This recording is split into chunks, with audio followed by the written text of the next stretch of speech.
রোগ প্রতিরোধক। এছাড়াও ইনসুলিন তৈরির জন্য ব্যাকটেরিয়ার জিন পরিবর্তন করা যায় এই বায়োটেকনোলজির মাধ্যমে।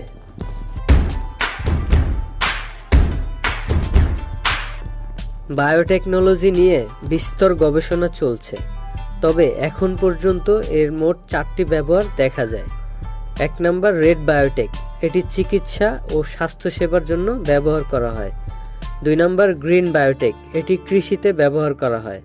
3 নম্বর হোয়াইট বায়োটেক, এটি শিল্প ও পরিবেশ সংরক্ষণে ব্যবহার করা হয়। 4 নম্বর ব্লু বায়োটেক, এটি সামুদ্রিক জীববিজ্ঞানে ব্যবহার করা হয়।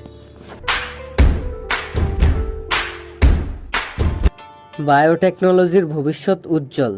এটি নতুন ওষুধ, টিকা এবং আরও উন্নত কৃষি প্রযুক্তির মাধ্যমে মানুষের জীবনকে আরও উন্নত করতে সক্ষম। তবে এর বেশ কিছু ক্ষতিকর দিকও রয়েছে।